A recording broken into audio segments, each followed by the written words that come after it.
지금부터 17년 전에 처음으로 이스라엘 성지 순례를 떠났을 때 정말 설레는 마음으로 출발을 했습니다. 요르단으로 들어가서 애굽으로 넘어갑니다. 그리고 시내산에 밤새 버스를 달려서 꽤 늦은 시간에 시내산 아래에 도착했습니다. 잠깐 눈을 붙이고 2시에 나오래요. 그래서 2시에 일어났습니다.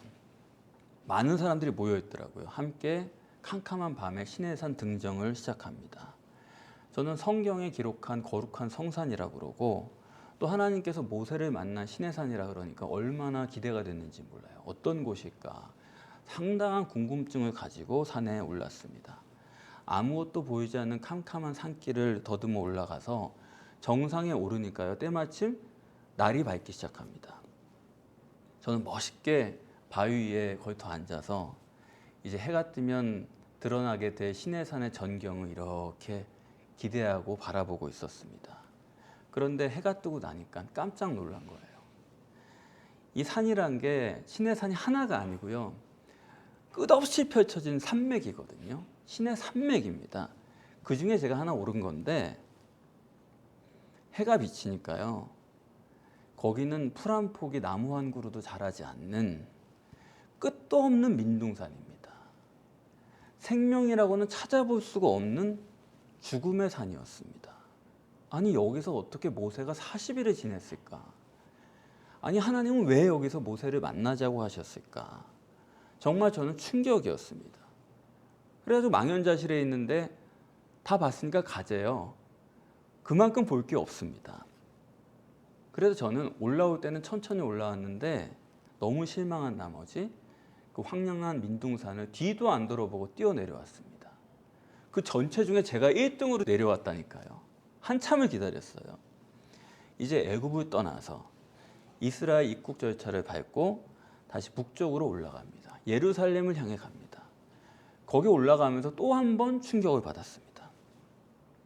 아무리 봐도 젖과 꿀이 흐를 수가 없는 땅이에요. 저는 성경에 젖과 꿀이 흐르는 땅이라고 자꾸 늘 성경을 기록하니까 우리나라보다 훨씬 비옥한 땅이려니 생각을 했습니다. 그런데 가서 보니까 달리고 달려도 불모지도 그런 불모지가 없어요. 나무 한 그루, 풀 한 포기가 자랄 수 없는 그런 척박한 땅입니다. 물론 예루살렘 위쪽으로는 거기는 아주 비옥한 땅입니다. 그러나 하나님께서 젖과 꿀이 흐르는 땅 가나안 땅을 약속하신 것은 남왕국 유대지 북왕국 이스라엘이 아닙니다.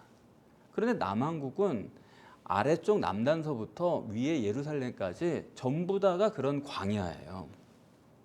이게 어떻게 젖과 꿀이 흐르는 가나안이라고 하나님이 말씀하실 수 있는지, 어떻게 이스라엘 백성한테 그런 피하를 하셨다는 건지 도무지 이해가 안 갔습니다.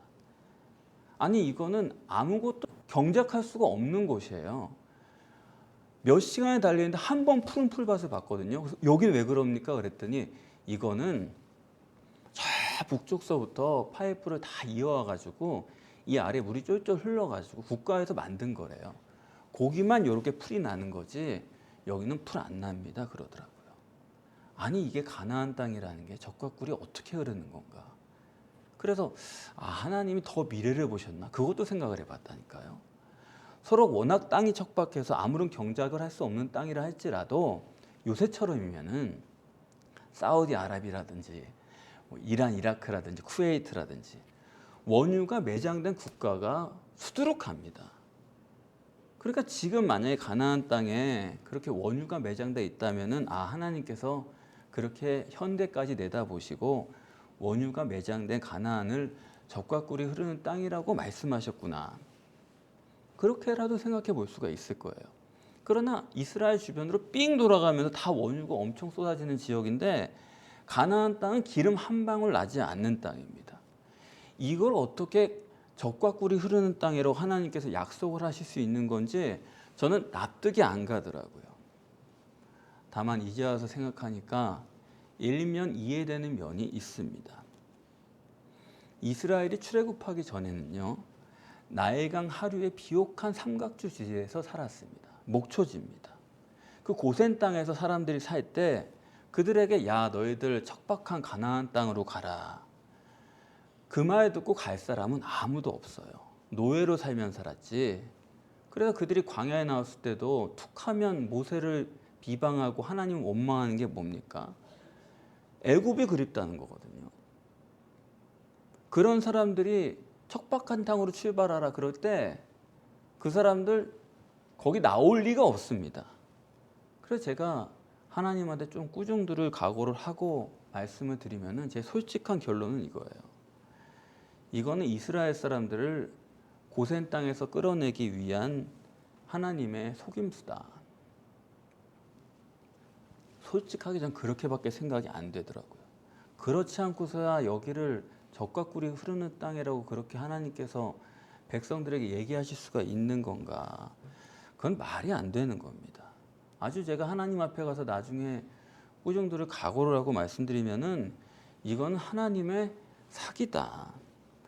전 마음속에 솔직히 그렇게 결론을 내리고 있어요. 사실 하나님께서 이렇게밖에 하실 수 없는 일이 또 조금 더 거슬러 올라가면 있긴 있습니다. 그 이해해 드리려고 하는 건데 원래 아브라함이 어디서 왔습니까? 유브라데스 강, 티그리스 강이 만나는 그 비옥한 삼각주지대에 살았거든요. 갈대아 지방의 우르 출신입니다. 거기서 하나님께서 아브라함에게 내가 너에게 지시할 땅 가나안으로 가라. 그게 첫 만남이거든요. 하나님께서 얼마나 강력하게 인도를 하셨는지 저는 알 수 없지만은 창세기 11장에 보면은 일단 아브라함이 자기 가족들을 데리고 갈대아 우르를 출발해서 가나안을 향합니다. 근데 가나안 가는 줄 알았더니 나중 보니까요. 아버지 데라를 비롯해 가지고 아브라함의 가족은 가나안으로 들어가지 않았습니다. 북쪽으로 올라간 거예요. 유브라데스 강을 따라서 하란 땅에 머물고 있어요. 거기는 아직 살만하거든요. 가나안 땅에 안 간 겁니다. 저는 그들이 충분히 이해가 돼요. 뭐 하러 가요? 그 척박한 땅에 뭐 하러 가냐고요. 갈 리가 없죠. 그래서 하나님께서는 아브라함을 가나안 땅으로 이끌어 놓으셔야 되겠는데 아브라함은 전혀 갈 의사가 없으니까 그래서 하나님께서는 아브라함을 꼬십니다. 내가 내 본토 친척 아비 집을 떠나 내가 내게 지시할 땅으로 가라. 그리하면 네가 복의 근원이 되고 너는 여러 후손 많은 백성들을 생산하게 될 거다. 그 말은 자식을 주겠다는 거죠. 이때 나이가 아브라함 75세입니다. 75세가 되도록 자식이 없는 사람이에요. 자식이 없는 사람이 자식을 갖고 싶은 그런 마음을 글쎄요, 당사자가 아니면 아마 잘 모를 겁니다. 우르 땅에서 아무리 부자가 됐어도 자식이 없으면요, 허무한 인생 아닙니까? 그런 마음을 가지고 있는 사람이에요. 그래서 아마 아브라함이 사라하고 의논했을 거예요.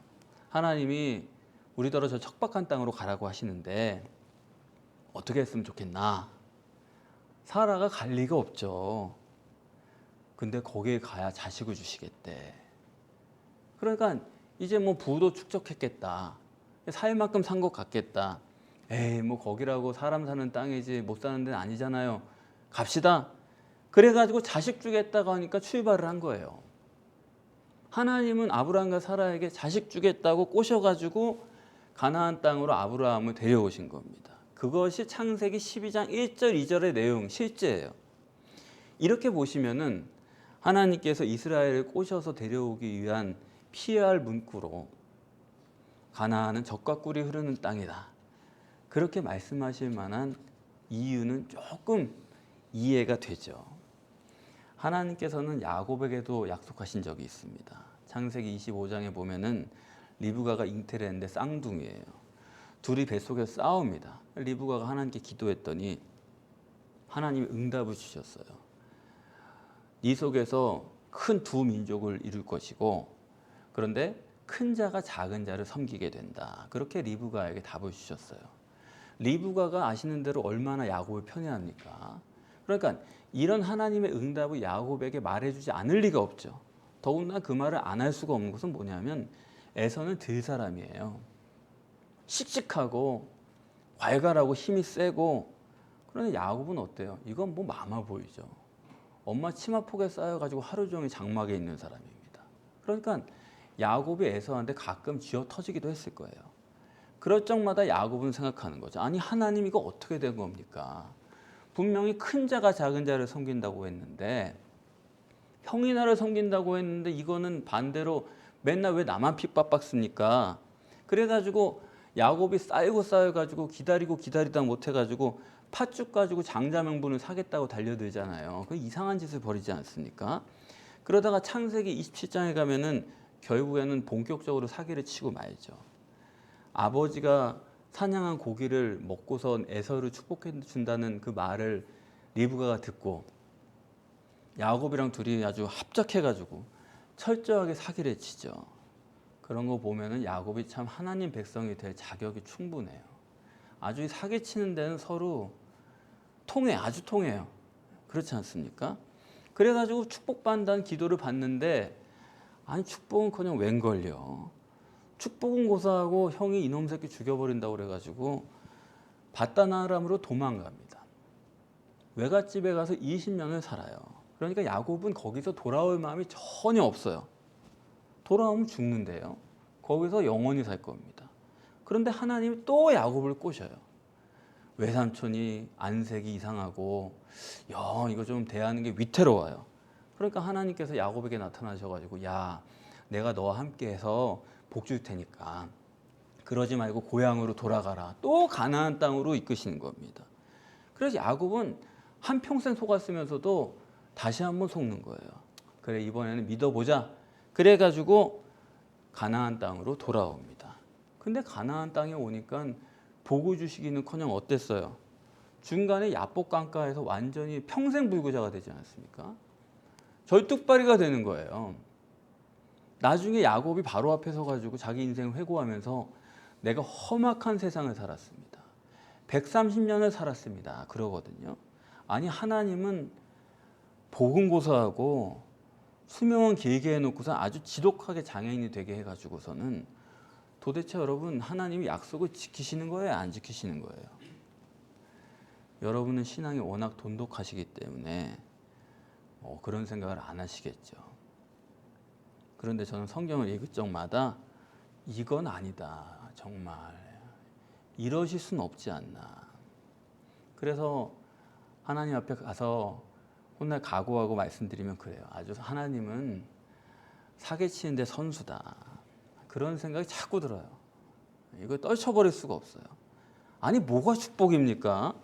후손 축복이라고요? 430년 애굽에서 종살이 한대요. 기껏 기대했더니 그런 말씀하시면서 아들을 낳긴 낳을 거야. 이렇게 말을 바꾸는 사람이 어디 있습니까? 하나님 그러시면 이거 정말 너무 황당한 거죠.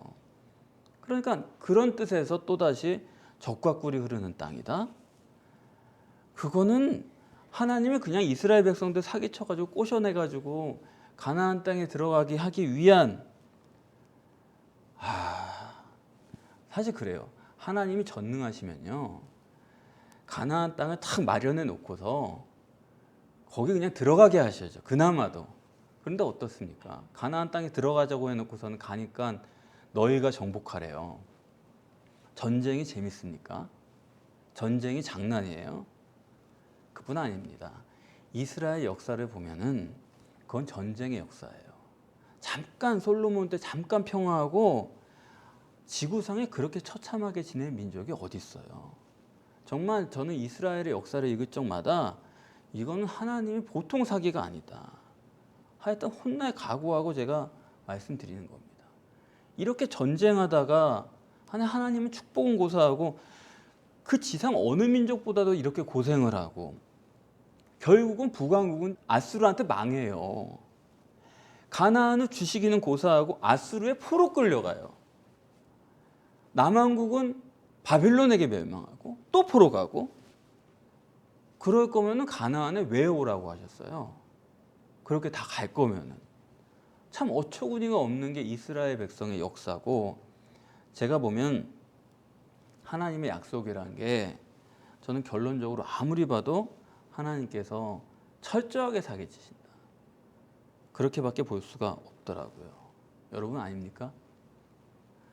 저는 이게 성경의 실제라고 생각을 해요. 그래도 이 어리석은 이스라엘 백성들은 하나님을 꽤 믿어가지고 우리 다윗 왕조가 영원히 계속될 테니까 지금 뭐 북왕국은 망해서 아수르에 끌려갔지만은 아직 남왕국은 살아 있는 거고 그래도 어떻게 좀 수가 있겠지 그런 미련을 가지고 버티고 있었는데 결국은 남왕국도 또 망해가지고 포로로 끌려가게 되고 그러니까 도대체 하나님의 약속이라는 게 그게 사기지 아닙니까? 근데 또 이럴 때 하나님을 보면 정말 얄미워요. 이렇게 다 망할 때쯤 되니까 하나님이 또 말을 바꾸는 거예요. 요새 정치인들 같아요. 뭐라고 바꾸시냐면 야 내가 다윗 왕조가 영원히 있다고 한 거는 그건 다윗 왕이 아니고 사람이 아니고 그런 얘기가 아니고 이사야서 9장 6절을 다시 읽어봐라. 내가 친히 사람으로 와가지고 내가 직접 통치를 하겠다는 얘기다. 그래서 내가 직접 통치하는 그 왕국은 완전한 왕이고 너희도 완전한 백성이고 걱정할 거 없어. 공의가 하수같이 흐르는 땅이고 완전한 사람들 되고 이 가나안 땅은 영원한 젖과 꿀이 흐르는 땅. 영원무궁한 메시아 왕국으로 내가 이루마. 그렇게 말씀을 하시는 거예요. 그래서 이스라엘 백성들이 또 미련해가지고 또 믿어요 그걸. 저 같으면은 이제 고만 속겠습니다. 그럴 텐데 이스라엘 백성들은 또 한 번 믿어보는 거예요. 그것을 무려 400년을 믿었습니다. 포기도 못하고. 좀 바보들인 것 같아요. 지금도 예루살렘 서쪽 벽인 통곡의 벽에 가면 아직도 그들은 메시아가 올 것으로 기대하고 거기서 엎드려서 간절하게 기도를 드립니다. 그런 모습을 여러분 보시면 어떻게 생각을 하세요? 저는 그래요. 그만큼 속았으면 이제 그만 속아라. 아직도 그러고 있냐. 그게 제 생각이거든요. 오늘 본문은 주님께서 이러한 이스라엘 백성의 역사와 그리고 메시아의 성취를 생각하시면서 포도원이 무엇인가, 무화과나무가 무엇인가 하는 문제를 비유로 말씀하게 됩니다. 우선 여러분이 이 본문을 이해하시기 위해서 무화과나무라는 건데 무화과나무는 가보시면 알지만 무슨 따로 밭이 있는 게 아니에요. 그냥 길에 있어요. 그냥 야산에 이렇게 있는 거, 들에 있는 거지 그거 누가 키우는 게 아닙니다. 그냥 무화과나무라는 거는 가지치기만 적당하게 해주면은 알아서 잘 자라는 게 무화과나무예요. 근데 포도는 뭡니까? 포도는 손이 많이 가요. 거름을 많이 줘야 돼요. 그래서 와인을 생산하는 그런 땅들도 보면은 몇 년 정도 포도를 재배하고 나면은 거기서는 당분간 못 합니다. 영양분은 너무 빨아들여요. 그 병충해도 많이 있고 당도가 높으니까. 그러니까 포도원이란 거는 굉장히 관리를 철저하게 해줘야 되고 거름을 충만하게 주는 아주 비옥한 땅입니다. 근데 본문에서 보면은 무화과나무란 건 그냥 내버려 두는 나무인데 아니 본문에 희한하게 포도원에 무화과나무를 심으셨다라는 거예요. 그 점을 우리가 생각을 해야 됩니다. 다시 말씀드리면은 이거는 젖과 꿀이 흐르는 땅에다가 무화과나무를 심으셨다라는 얘기를 하고 계신 거예요. 그러면 2000년 전에 젖과 꿀이 흐르는 이 가나안 땅, 이 포도원의 실제가 어땠느냐를 생각해 보면은 예수님께서 이 땅에 오신 그 당시에 이스라엘 땅은 대체 어땠습니까? 여러분 어떻게 보셨어요? 제가 생각하면요. 이스라엘의 역사, 그 가나안을 통틀어서 이스라엘뿐만 아니라 그 전 역사 전체를 통틀어서 가나안 땅이 이렇게 힘들었던 때가 없던 것 같습니다. 최악이에요. 지금 이북의 한 사람의 독자자 때문에 얼마나 많은 사람들이 고통을 받습니까? 근데 예수님이 오실 당시에는 우선 이북의 이 김정일이라는 사람은 한 민족이라기도 하죠. 그런데 예수님이 오셨을 때 이스라엘은 통치자가 누구예요? 이방 사람이에요. 다른 민족이 그 나라를 다스리고 있습니다. 바로 압달락에서도 빌라도가 갈릴리 사람들을 죽였다 그런 기록이 있지 않습니까? 로마의 총독이 와서 다스려요. 그것만이 아닙니다. 이렇게 포악한 한 사람이 다스려도 그걸 감당하기 힘든 건데 이스라엘에는 통치자가 하나 더 있어요. 누굽니까? 헤롯이에요. 헤롯도 이스라엘 사람 아닙니다. 에돔 족속입니다. 근데 그 헤롯이 보통 포악합니까? 예수님 태어났을 때도 아버지 헤롯이죠. 그 사람이 2살 이하의 아이들을 싹 다 죽이지 않았어요?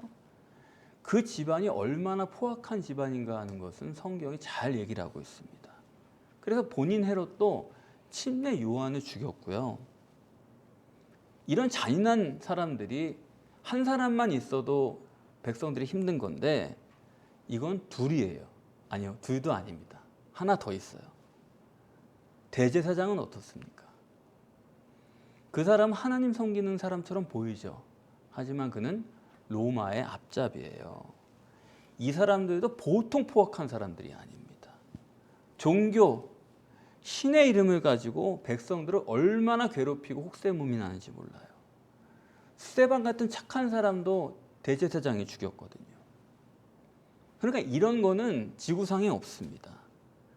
이런 척박한 땅에 가나안에 예수님께서 오셨습니다.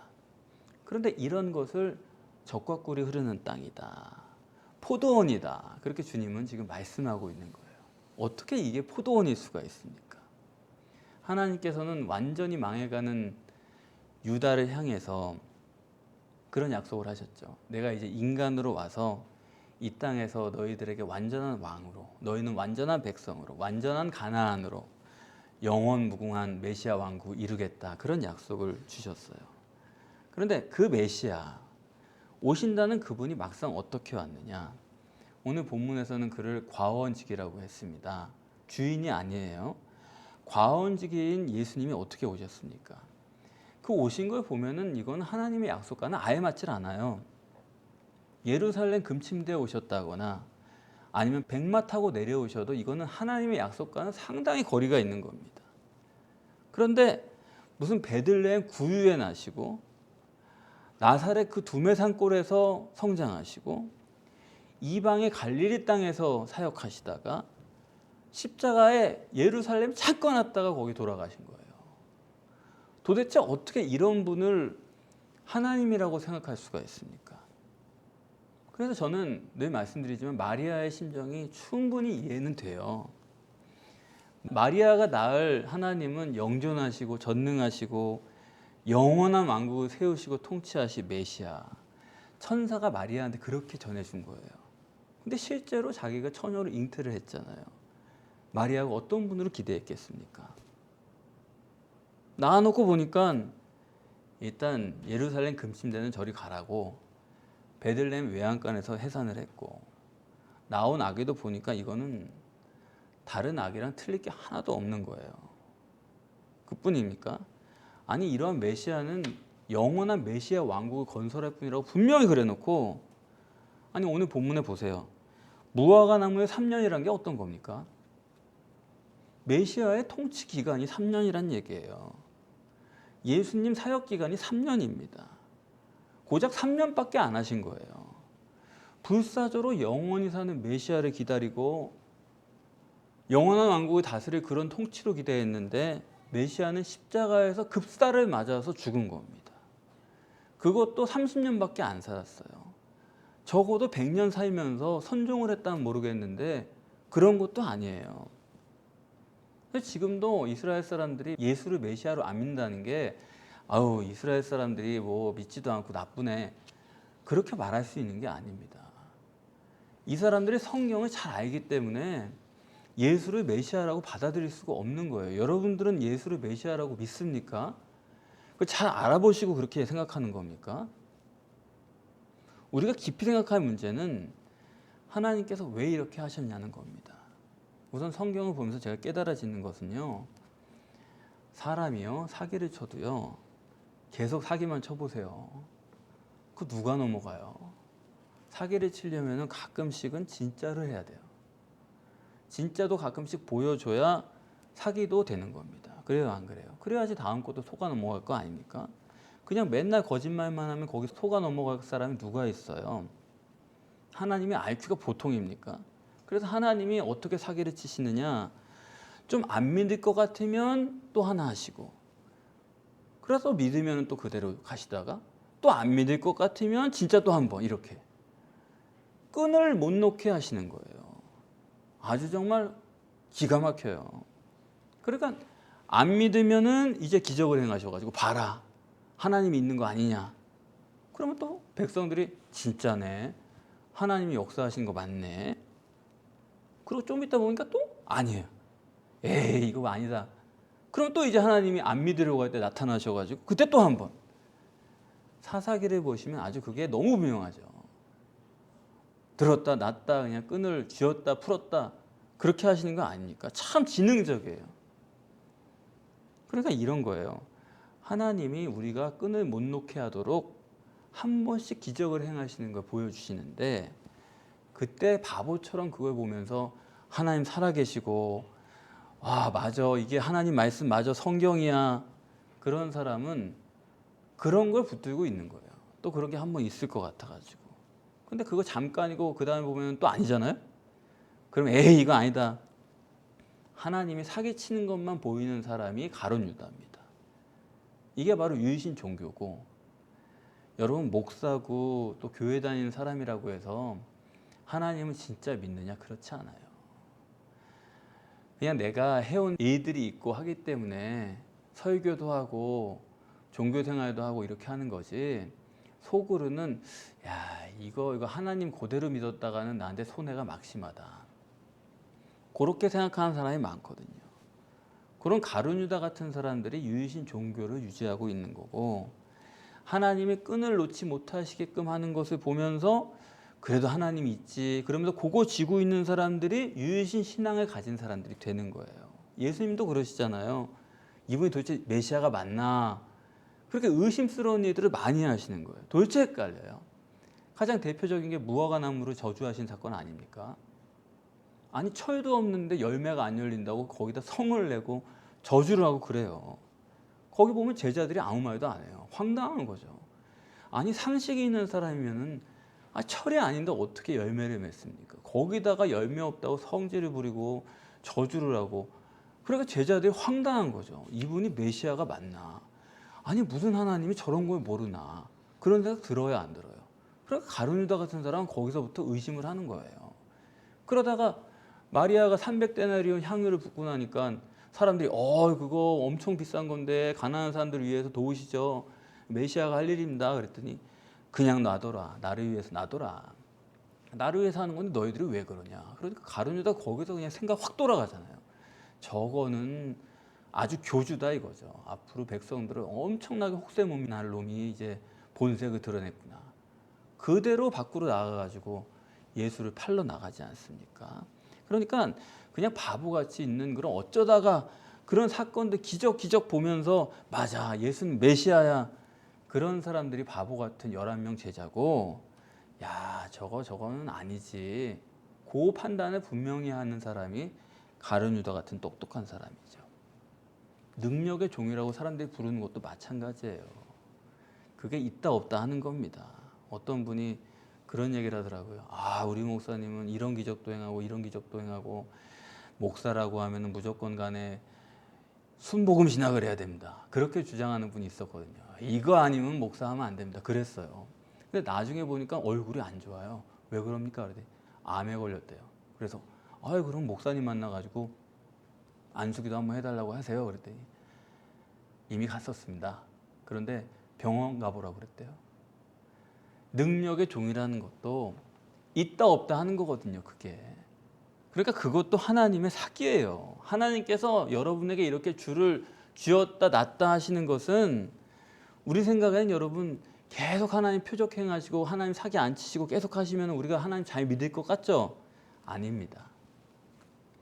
믿음은 내가 가져야 되는 거예요. 그래서 이게 맞나 틀리나 갈등하고 의심하고 그러면서 믿음을 키우는 게 우리 신앙의 전 과정임을 여러분 아셔야 돼요. 우리는 하나님께서 맨날 광야에서처럼 40년 만나주면 잘 믿을 것 같다. 이스라엘 사람들을 왜 안 믿었나? 그렇지 않아요. 하나님이 이렇게 사기도 치셨다가 또 진짜도 하고 끈을 놓지 못하게 하시는 것은 내 스스로의 믿음은 내가 가져야 된다. 그걸 말씀하기 위한 것입니다. 그래서 이 믿음이란 건 두 가지 조건이에요. 하나는 하나님을 절대적으로 믿는 거예요. 또 하나는 성경 말씀을 절대로 믿는 거예요. 상황과 환경이 아닙니다. 성경 말씀을 믿는 거예요. 근데 성경 믿는다고 하나님 믿는다고 하면서도 어떤 사람은 또 보면은 성경을 바꿔서 믿어요. 하나님은 사랑이다. 아, 그건 믿고 싶어. 근데 지옥이 있다? 그건 안 되겠어요. 그러니까 그걸 바꿔가지고 하나님이 사랑이신데 지옥이 있겠나? 이렇게 바꿔 믿는 사람도 있어요. 믿음의 조건 두 가지가 같이 있어야 돼요. 하나님 성품대로 그대로 믿어야 되고, 하나님이 말씀하신 것도 그대로 믿어야 돼요. 그러니까 하나님은 사랑이신데 지옥도 있다. 이 둘을 완벽하게 조화할 수 있는 결론을 내는 것이 진짜 신학이 되는 거고, 그런 거 없이 그냥 하나님은 사랑이시지 그러면서 지옥이 있나 없나, 이게 아직도 헷갈리는 거는 그건 하나님을 바로 믿는 것이 못 되는 것입니다. 이렇게 하나님께서 자꾸 그렇게 척박한 땅으로 이끌어 가지고 적과 꿀이 흐르는 땅에다 그렇게 사기를 치시는 두 번째 이유는 뭐냐면, 여러분, 하나님의 구원은 이 세상의 구원이 아니라는 것을 보여주기 위한 것입니다. 여러분이 그걸 아셔야 돼요.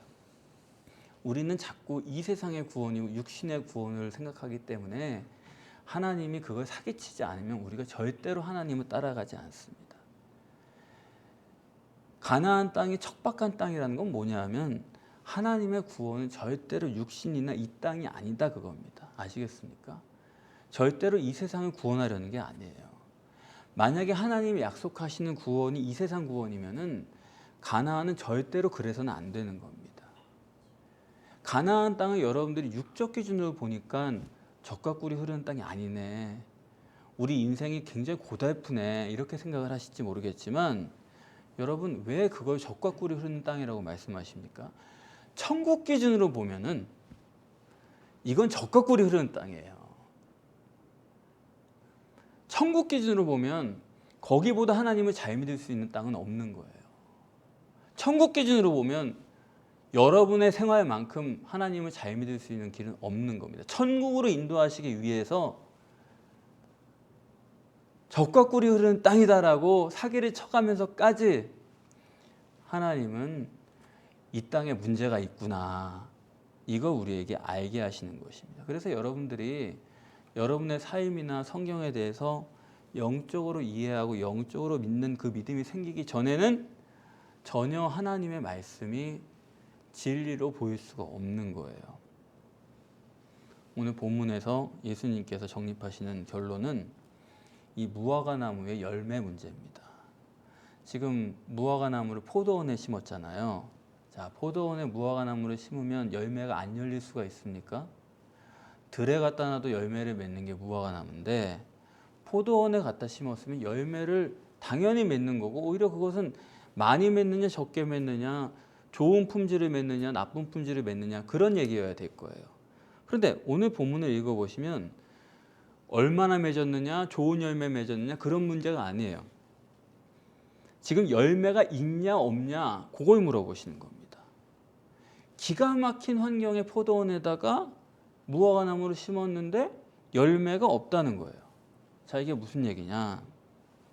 이거는 우리의 행위와 우리의 삶의 열매들이 뭐 풍성하냐, 그게 좋으냐 나쁘냐, 그런 얘기를 묻는 게 아니고, 행위의 문제가 아니고 있냐 없냐.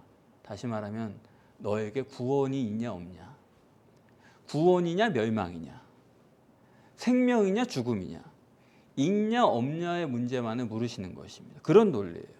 그래서 오늘 본문이 어떻게 시작합니까? 이에 비유로 말씀하시되, 이에 압달락과의 연계죠. 압달락에서는 천국 구원과 지옥 심판에 대해서 말씀해 왔습니다. 그렇기 때문에 지금까지 쭉 말씀드렸지만은 하나님의 약속과 메시아의 성취, 이런 것들이 쭉 하나님 약속해 오셨는데, 그런 것들이 다 사기처럼 이렇게 보이는 이유는 그런 거예요. 정말 성경이 하나님 말씀이고 정말 하나님이 살아계신다는 것을 믿는 사람으로 해석하면은 절대로 그거는 세상 구원이 아닙니다.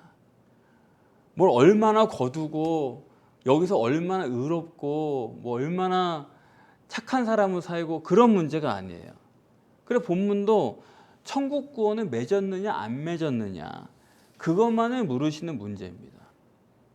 과원지가 농사계획을 말해요. 내가 두루 파고, 왜 그냥 거름을 주시면 되지 두루 파고 주십니까? 젖과 꿀이 흐르는 땅, 천국 구원을 위해서는 두루 파야 돼요. 천국 구원을 위해서는 우리 삶을 두루 파야 돼요. 다시 말하면 육신이 죽어야 된다 이겁니다.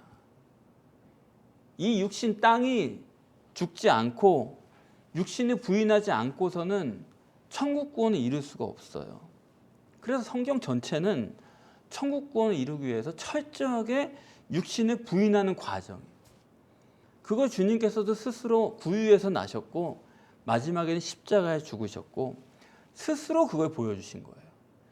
육신을 부인하기 전에는, 이 세상이 부질없다는 것을 알기 전에는 절대로 구원을 이룰 수가 없어요. 육신을 두루 파고 그것만이 천국 구원을 이루기 위한 절대 조건임을 주님은 보여주신 것이고, 그렇게 두루 판 다음에야 걸음을 주시겠다는 거거든요. 그럼 두루 파는 것은 목적이 걸음을 주시기 위함이죠. 걸음이란 게 뭡니까? 성령 하나님을 주시는 것이죠. 두루 파고 거기다 성령을 주시면은 구원의 열매를 맺는 거죠. 근데 두루 파고 성령을 주시는데도 열매를 맺지 못했다.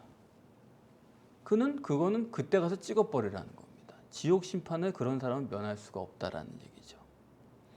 저는 이 세대가 종말을 위한 젖과 꿀이 흐르는 땅이라고 생각을 합니다. 그런 가나안으로 이 땅을 섭리하고 계시다고 저는 봐요. 물질 문명이 발달하고 맨날 사람들이 아마 역사적으로 이런 때가 없었을 거예요. 맨날 뭐 보러 다니고 보고 있고 맨날 맛집 찾아다니고 그런 데다가 힘쓰고 돈 쓰고 시간 쓰고 못 써가지고 또 혼자 우울하고, 주님께서 마지막 때에 허락하신 천국 구원의 젖과 꿀이 흐르는 가나안 땅을 우리에게 주셨습니다. 그렇기 때문에 여기서 우리가 이 땅의 전부인 것처럼 여기서 이것을 가지려고 애쓰기보다는 정말 찍어버리기 전에 주님이 두루 파신 그대로 우리도 육신을 부인하고 거기에 성령을 심어서 성령으로 거듭나셔서 영원한 천국의 구원을 이루는 우리 모두가 되시기를 간절히 소원합니다.